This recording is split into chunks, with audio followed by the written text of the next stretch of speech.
Welcome to this episode of SDI Encounters, a podcast from SDI, the home of spiritual companionship. I'm Matt Whitney. Thank you for listening.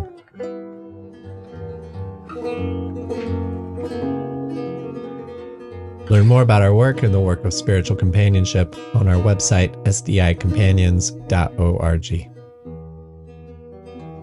SDI Communities are SDI-sponsored, often locally run groups of spiritual companions. These people gather either regionally or based on a shared commonality on a regular basis to connect, support one another, network, share contemplative time, and practice new skills in spiritual care. An SDI community can operate anywhere in the world. Let us know if you'd be interested in joining an SDI community. Any member can do so, and we will help you connect. You can contact us at communities@sdiworld.org. That's the email.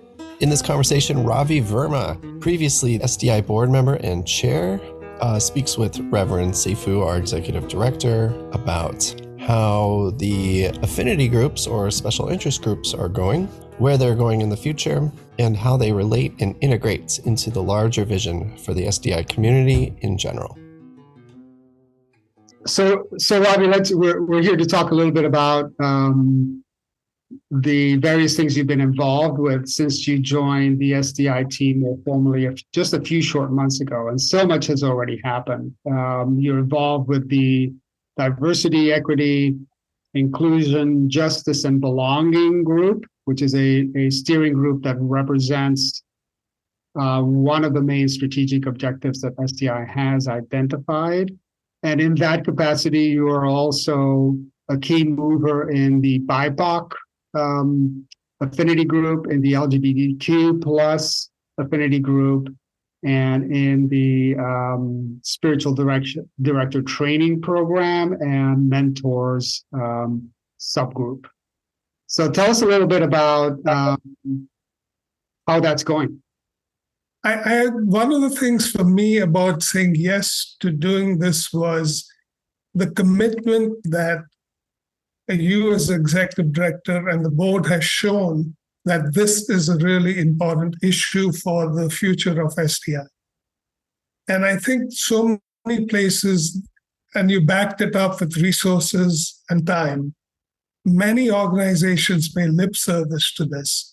So, it takes time to get the parts moving, and I'm really honored to be part of getting this integrated into the life of SDI. And as you said, DEIJ work is so broad and has so many different parts and ways in which to approach this. And I think one of them that I've been involved to start with has been the community groups. How do we involve different constituencies in this work? All, the majority and those which are not in the center, the minor tones, if you will, that everyone needs to be involved. This affects each and every one of us and the people we reach out to.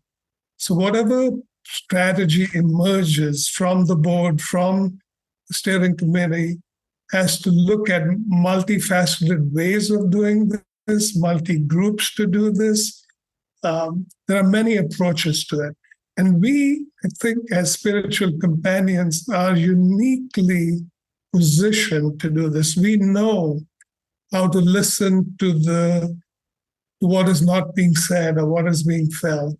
We know how to approach sensitive and sometimes challenging, painful issues with that kind of base of connection to something bigger beyond consciousness, God, Allah. We know how to navigate that more than most. So I'm hoping that we will take the lead in showing a way to do this, first of all, for ourselves and to our communities and to the world. So it's a big charge, but I think we are up to it. But let's go through the groups, each group at a time. And let's start, Ravi, with the BIPOC group, because that group has been very active and is meeting monthly and has really come together as an entity.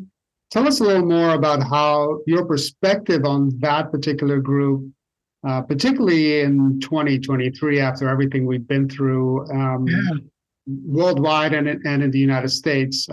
So say a little more about that group. I think the desire to do this has been there for a long time. But as you said, the events in the world in these last few years have heightened that. And I think SDI has been on a journey of opening up to different traditions, different people, different groups.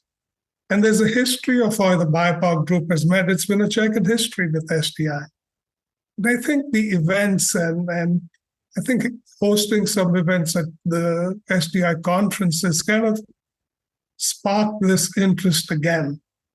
We've had, I think, 3 groups so far, and our plan is to do these monthly. There is a community of people coming together to do this. There are new people coming each time we do this.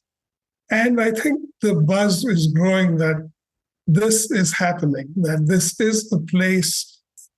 One of the key purposes it serves is that BIPOC people can get together and they don't have to explain what they are going through, what we are going through. We have a language that's understood. We know when we talk about our experiences, others, they know what we are talking about. And I think it's also now finding a rhythm about that. We are using some of our own people who are there in it, but we're also looking at getting people from outside to come and speak to us, who can stimulate discussion and experts in their own areas. So I think we'll find a rhythm of our own, of a place of safety, but also ongoing development, ongoing sharing of resources, ideas, strengths, and offerings. Worth mentioning is that at some point this group will open up, but right now it's limited to BIPOC individuals. Speaking of which, and because you're thankfully able to cross so many different boundaries, what can you tell us about the LGBTQ plus group? While preserving confidentiality and everything else, but how is that? There is a rhythm between identity groups meeting, but eventually we want to do all this together. So I think there will be a rhythm between sometimes these groups are going to meet as they are, and sometimes we'll have meetings which are broader and open to all. Eventually, each of us has a part to play in this, all. There comes a place where that kind of cooperation between the different groups or interaction between the different groups will be essential. I think there's always been a group that has met informally at conferences and in other places.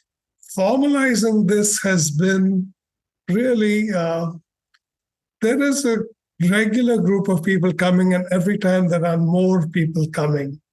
Again, there is a part of it where it is a safe place, and there is a diversity of people, some who've been out open and for a long time, some who are just coming out, some who've integrated their identities into their work as spiritual companions. Some are beginning to do that. Some are at the cutting edge of being very innovative, different things with this. So it's finding a rhythm of finding common ground, both again for community building, building up and reinforcing pride in who we are, but also how are we doing this as spiritual companions? What are the special, unique gifts and challenges we face? So again, using our own people and outside resources to both build community, but also deal with the differences that are there within the group. And there are, issues of gender and sexuality, and those are primal issues.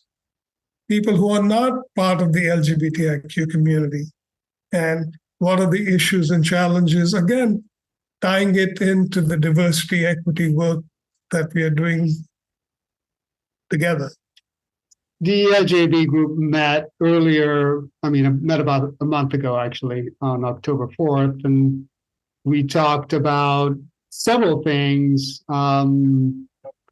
The shift to a collective worldview from a traditional individualistic spiritual direction worldview, if you will, decolonizing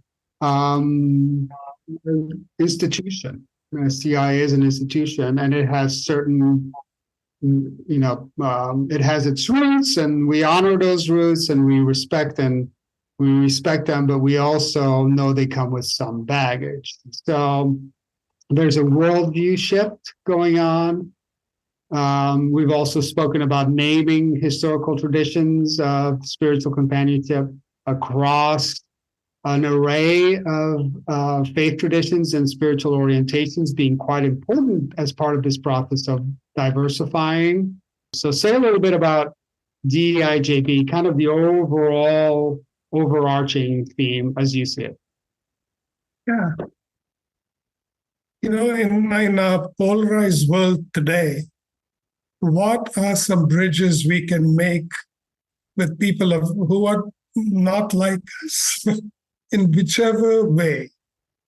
How can we become, to use a sometimes overused term, beloved community? How can we become a community that is open to giving and receiving from each other and welcoming and accepting each other to do that?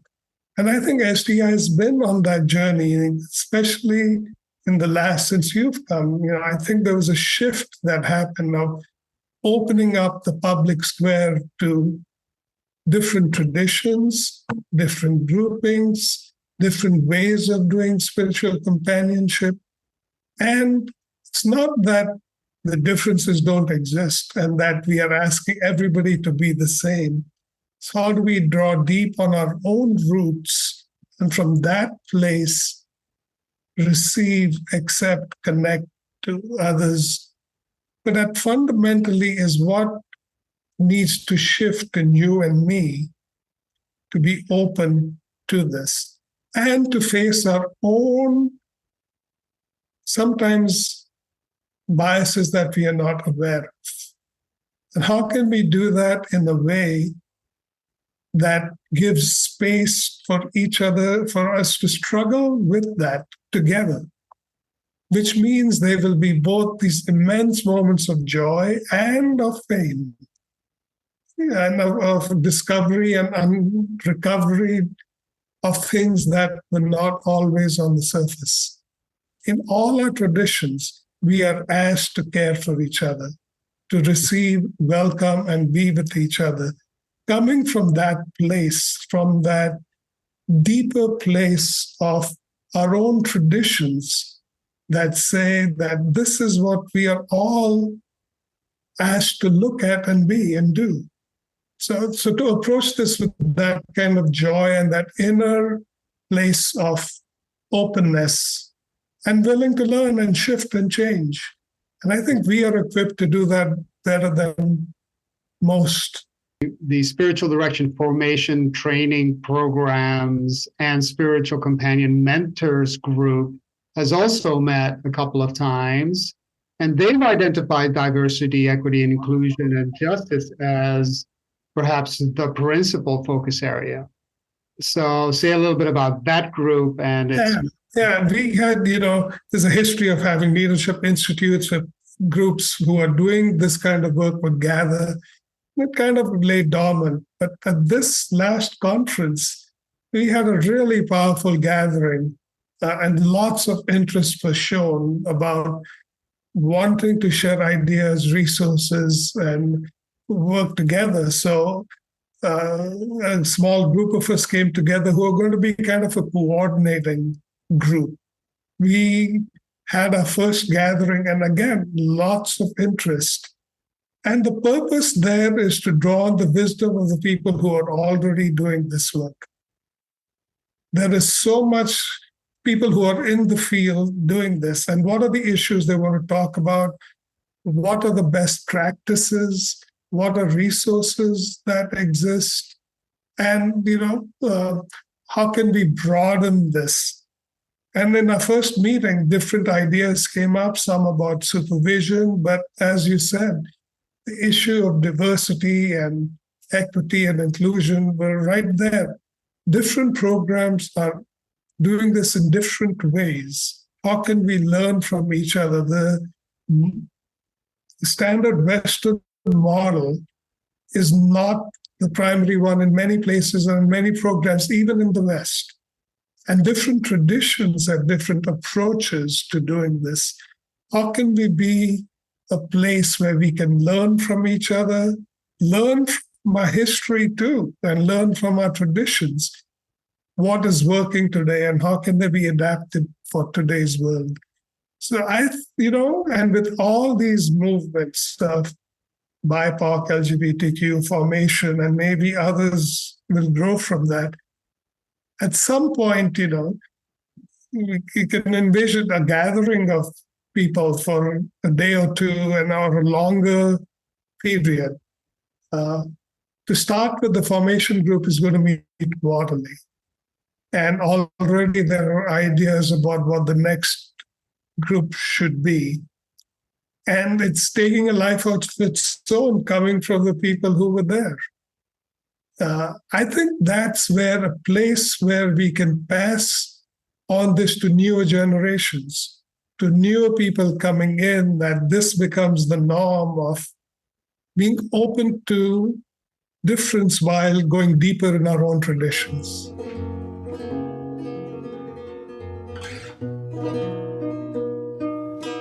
If you're enjoying this podcast and you want to help us share and spread the word about the life-giving practice of spiritual companionship, you can help us out by subscribing to this podcast through your favorite app.